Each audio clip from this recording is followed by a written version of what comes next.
If someone's starting out in their careers these days, in the era of AI, going into an entry-level job or something, what should they be thinking about? What's their...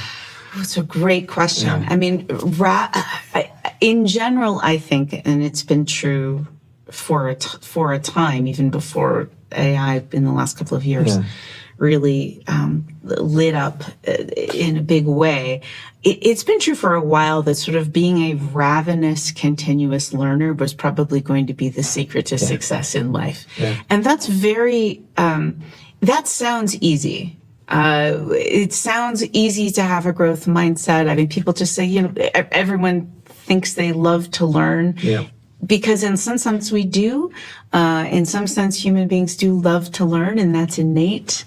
But really loving to learn as an adult in the real world, whose performance is being evaluated, who has real consequences, right, for success and failure, it gets awfully hard to love to learn. Yeah. Because you really are so focused on looking like you already know everything, right? Yeah. That's the headspace that we get into. You're terrified to not look like you already know it. And of course that then sort of forces people into wanting to stay safe, to stay with what's familiar. And we really need to fight that. I think that the pace of change is not going to slow down. The company I work for, we work in the space of customer service and using AI in customer service. And, the people that are speaking on phones and using chats, with consumers, it used to be, before AI, that there was a coach, a manager, a quality manager that would basically listen into 1 in 10 of their calls, or would review 1 in 50 of their emails, and then subjectively give feedback to them. And the argument would be, well, you listened to my crappy call, all my other calls were great, what about the other ones? So we have software that's been around for quite a while now, using AI, that's listening to every call that they do, that is monitoring every email, and actually scoring those people on how well they do, the behaviors they demonstrate, the outcomes they generate, all that kind of stuff. So that allows you basically to understand the areas for development. It's not down to, a coach's opinion on that day, who maybe had a bad night the night before and is in a bad mood. And then there's really clever ways of actually executing that training. You can do very, very specific AI-driven training for a particular behavior. You could, for example, give a demonstration of another call with someone that one of your colleagues did, where they did a great example of that particular behavior. And we even have examples of simulated customers. So we know a particular agent or employee struggles in this situation, so we'll have an AI simulate a customer that will test that situation, and the AI can give training to the individual, the employee, to say, look, you should have said this rather than this, you should have done that rather than that. There's such a great example of, I think, where the potential for AI rests in learning and development. Yeah. Because you touched on so many things, I think, that are important. One is the idea of really quality feedback. Yep. Feedback in the human world is subjective inherently. Sure. And truthfully, a lot of research suggests the feedback you give is as much about you as it is about the person you're giving feedback to, for better or worse. Yep. So that ability to be getting really rich feedback that is a little bit less perhaps grounded in your own, kind of subjective state. I think also, your ability to get feedback at the moment that you could use the feedback, nudging behavior is much more effective if you can nudge the behavior in the moment that the behavior is occurring, which is, again, very difficult for human managers or human coworkers to do.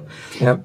But AI can actually kind of give you that when you could use it most, where it's most likely to change your performance. So I think that those are some of the things that are really rich, and the idea of also being able to practice particularly challenging behaviors in a less threatening environment. The reality is human beings care inherently about what other human beings think of them. Sure. And so in any situation with another human being present, it's inherently evaluative, even when people don't want it to be. Even ways they say have a growth mindset. This is a safe space. It's okay to make mistakes. And even if you really mean that, on some level, human beings are still going to be concerned about how they look. And there is that potential with an AI coach in an AI-based simulation to feel about as free as you can feel. I'm not actually even sure the evaluation concerns go away completely, but less threatening, right? More free to kind of trial and error, to do something new, to be curious, to explore. I think that is one of the things as a learning scientist that makes me really excited about AI, to create safe spaces for people to practice difficult conversations, to practice, giving a client bad news. That's never a fun, or your boss telling somebody something that you suspect they may not want to hear. And trying to do that in a way that doesn't demotivate them, or, these are hard things. So I love that AI can help us with that. So I think for young people coming into the workplace, don't lose your curiosity. Keep trying to ravenously learn as many things as you can. And then again, I think with AI, be very thoughtful about the shortcuts you may be tempted to take at some point. In the moment, you might be able to kind of get the job done, but eventually you're going to pay the price because you aren't learning. So I think that's one of the things I'd say, we really have to exercise some willpower around is, again, either trying to use AI as something that helps you get started.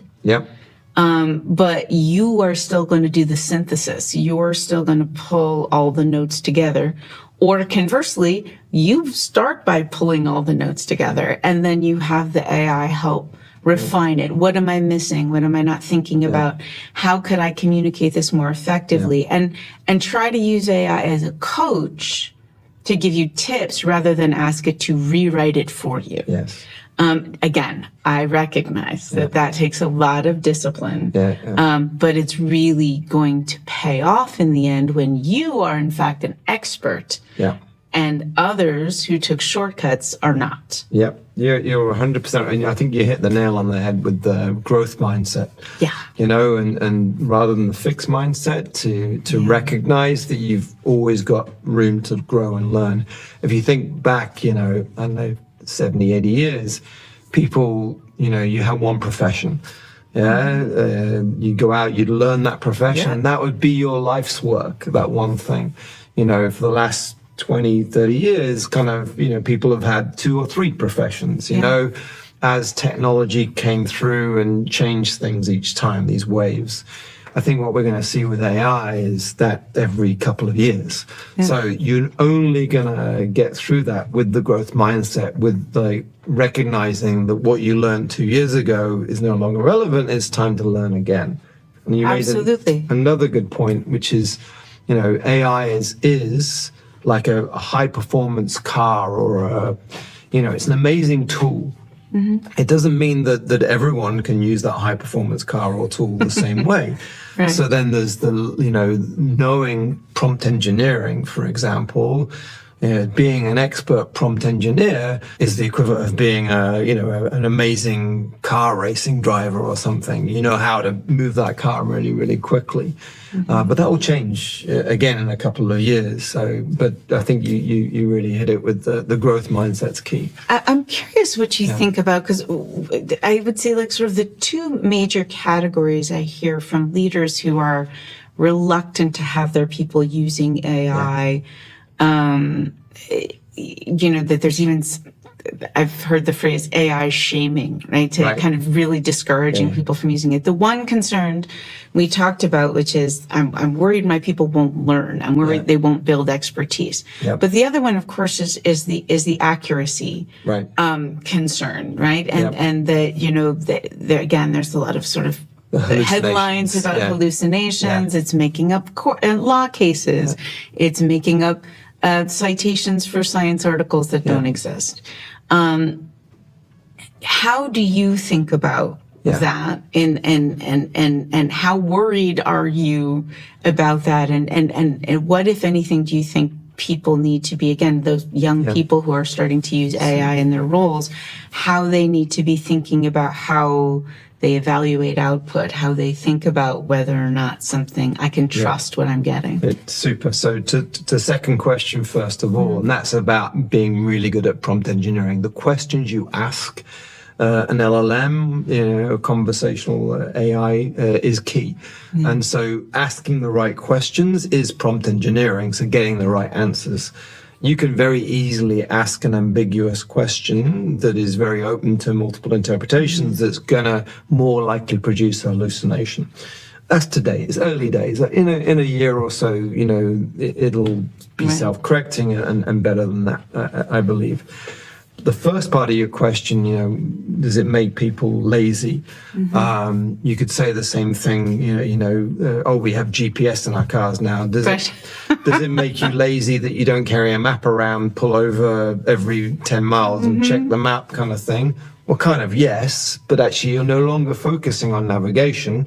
You've outsourced that to something else. So you listen to a podcast while you're driving your car. Point being is that yes, it's going to change things that we previously had we applied great value to, writing an essay on something, whatever, but then it elevates us to something that's even more valuable and even greater, done correctly, and as long as that technology is not it's the equivalent of someone moves from sewing clothes to building the machines that makes clothes, for example, or a fashion designer. Because we can produce so much in the way of clothing these days, there's new roles around fashion design as well. Because it's now commoditized. The production of clothes is a commodity. So AI is going to do the same thing. It's going to commoditize things that we previously held a lot of value for. But then, as you said, we'll then elevate to higher purpose, higher value activities. I love the thinking about the potential for, because you were talking about, the right prompt can mitigate the odds of a terrible answer. Yes. And we think about that with, confirmation bias, right? Yes. If you write a prompt and you say, tell me why Taylor Swift is the greatest songwriter who ever lived, then it's going to tell you why she is. And if you said, but if you were to say, and then tell me if there's anyone who doesn't think that and why they don't think that, now you're going to get, and it's literally what we teach when we teach decision making. And for how people to think about how, not to fall prey to certain assumptions or certain biases. You're kind of building it in, but it's also, the reality is, if you just took a decision-making course as a leader 10 years ago, we would teach you all of these techniques on how to make better decisions. Some of them are quite challenging. Right. If I say, well, you need to engage in critical thinking, let's say, you need to think about all of the assumptions you're making and surface them. Yeah. Well, that's a challenging thing to do. Assumptions are almost inherently unconscious. Yep. So even if I sit there for a long time and I think about what are all the assumptions I'm making that are leading to this decision, I may get some of them. Yeah. Maybe if I'm using the perspectives of other people, I'll surface a bit more. Yeah. AI can be a brilliant partner in decision making because you can ask it, hey, what are some of the assumptions I may be making here? And the odds, it'll find some. Sure. And go, oh, you know what? I am making that assumption. Yeah. Is that that a valid assumption? Is there information suggests that assumption is no longer true? Things we told people to do for decades to make better decisions are so much easier. Yeah. With something like AI to augment the process. And what you just described is prompt engineering. That's exactly it. Telling it assumptions, validate my assumptions is prompt engineering. So it's something that was meaningless. No one had heard of prompt engineering 2 years ago. Right. But, many entry-level jobs that come up in the future, I believe this will be a fundamental prerequisite, and being good at that. I imagine there'll be degree courses, at least for a few years until it's superseded, around, clever, smart prompt engineering to get the best out of that high-performing vehicle, which is AI. Well, and again, it's one of those things where, there's a certain expedience to having people write mega prompts, and then you go, okay, here, you can use my mega prompt. Okay, that's fast. Yeah. I get it. But what's even better is to really have people studying the process of it, because then you are learning. Yeah. In order to make a really great mega prompt that takes me through a whole process, I need to understand why each piece of that prompt was necessary. And so along the way, I'm learning things like, well, there's something called the confirmation bias. Yeah. You ask a question a certain way, asking for evidence for one thing, that's what you're going to get, right? So it's exciting for me to think about all the things we can teach through the process of teaching prompting that helps people to arrive at better questions, better and more thorough understanding of information. How do we get people to think rationally about risk? That's incredibly hard. Loss aversion is a very strong impulse in the brain. But through really good prompting, we can get people to actually think through information in a much more even-handed way. So I'm very excited about the future of decision making with AI, because it's not about AI making the decision for you.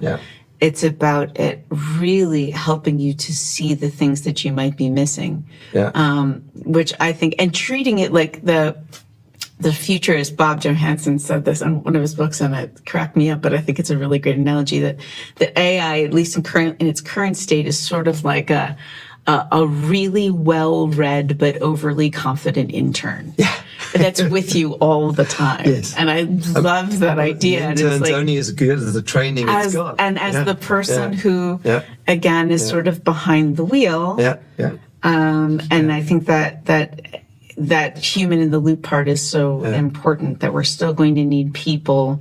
I mean, when you think about that, what are the things you think of that we're kind of always, or at least for the foreseeable future, going to want a human playing a role in? Sort of like, there's the things we'll let AI do and that we'll let agents do. Where to you are the most important places for humans to still actually be a big part of the equation? Very, very good question. And I think everyone's going to be different. Clearly there's moments that matter, where you need that human connection, and it may be an emotional moment. It may be something that requires empathy. It could be something that's of massive significance that can't go wrong. So I think, we're going to need that moment. But what's interesting is those moments that matter, where there's a human, probably that human you're interacting with is leveraging AI, in some way to make them superhuman, to help the problem that you have. And again, we're talking a little about business here, and there's kind of the other aspect I think that really is interesting is how AI is going to help people in their personal lives, and it's, and that human connection and stuff, and that, so, and I think I'm really interested in your opinion as a psychologist in this. We're all familiar with the algorithm, and the rabbit hole, and the fact that social media is so personalized that it takes people down these kind of rabbit holes of very individualist, lonely places in many cases. And I've a strong hope that we're going to use AI to create shared communities, shared water cooler type places of like-minded people, who can get together and share things either in the real world or in virtual spaces as well, rather than kind of the rabbit holes we find ourselves in today. I mean, I think in general that I believe that that's going to be the case. I do feel, to me, some of the places where AI can help us be better humans the most are those places where, for some reason or another, there is sort of a human quirk or or a sort of a limited capability that AI can help us augment, right? So right now, the solution for not going down the rabbit hole is people say, put your phone down. Yeah. Okay, well, that's hard, right? Because my phone is full of interesting things, and all kinds of things that give me those little dopamine hits that I'm looking at. They'll also give me a lot of dopamine deficit, but it'll give me those dopamine hits. And very often, when do we want people to put their phone down? Well, we want them to put it down at night, because there's lots of research that shows it's terrible to be on your phone right before you try to get sleep. When do we have the least willpower to do something like that? At night.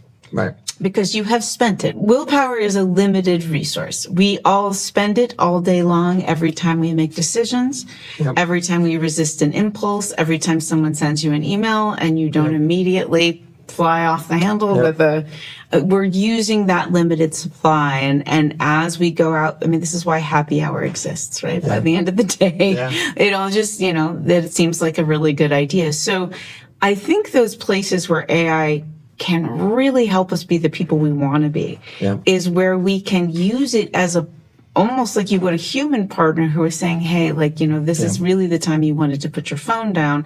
Let's do something else instead. That it's helping manage your day, giving you little tips like, hey, maybe you've been staring at your computer screen for 2 hours.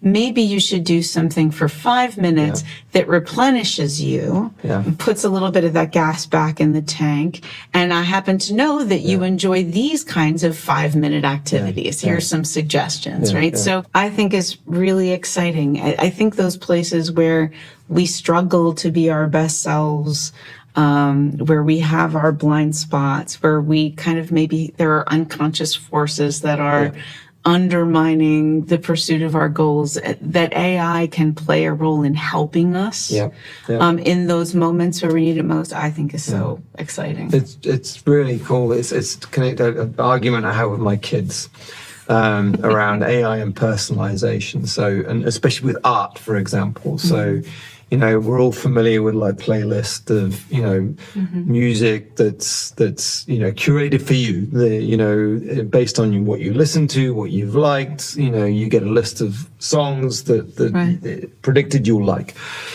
In the age of AI, this will go beyond, there'll be music that's created for you. It's not an artist that exists. It's just AI that's created. It's the perfect music for you for that moment. Or even the perfect movie for you in that moment, what you need at that time.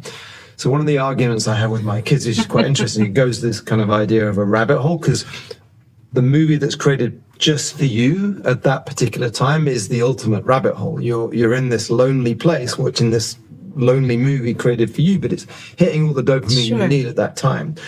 My kids' argument, which is quite interesting, is the idea of community. And actually part of the reason they like a movie or like a song isn't because it's good for them, but they know other people like it as well, and other people have watched it as well. So, so what's quite interesting to me is, if AI is going to generate content, to what degree is that personalized? Is it personalized to the individual, or to a group of friends, or to a society, or to humankind? Great question. It's such a social psychologist question, because we think about when we think about identity for decades, social psychologists have thought about identity as being it isn't who you are individually or your group identities. It's all of those, right? So you are a unique individual, but the groups to which you belong, that are meaningful to you, along all kinds of dimensions, those are important as well. And what tends to be the case is that people fluctuate a bit.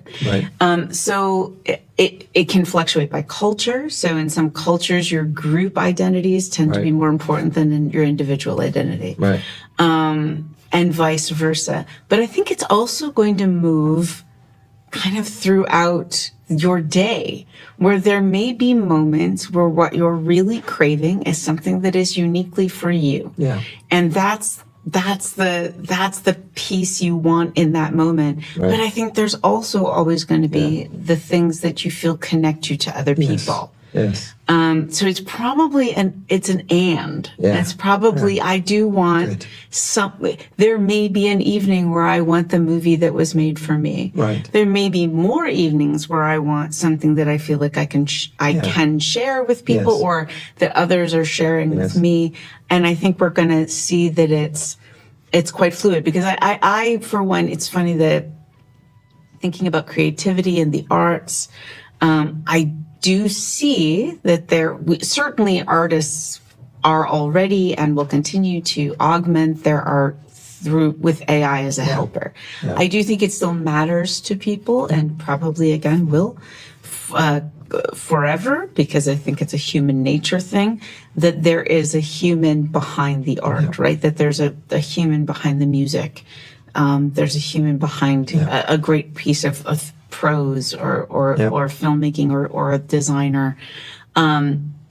However, that they'll be augmented a bunch, certainly. Yeah. And I think it will always matter, but I think there will be those moments. It's like elevator music. There's going to just be sometimes you're like, no, I just want the manifest. I just want the thing that was manufactured for me right now. And then I think there'll be times where just really, where the meaning comes from, the meaning of something comes from the sharedness with other humans. I think that's probably always going to be true. I think that's 100%. And, in the same way that sometimes we'll want a burger, and other times we want like a beautiful meal and a really nice restaurant. Absolutely. Life's about all of those choices and having those as well. And I'm hoping that AI doesn't just become fast food for everyone, and we have the right approach to it, like we do with other parts of our lives. So, well, Barry, I just want to thank you so much. This was so much fun. I mean, this is one of these topics I can't stop talking about. But it was really great to be able to talk to someone who is, I think, not only sort of at the forefront of what we are doing today with AI, but someone who's thinking so deeply about what we're going to be doing with it in the future. So thank you. Well, it's a pleasure, and thank you, Heidi. It's really, really good to speak to an expert in behavioral psychology, and I think it's going to be interesting years ahead as AI, wave hits and what it means for people. So you've got some interesting work ahead, and thank you for your time. Yeah, I think we'll both have lots to do. Yes. So thanks. Cheers.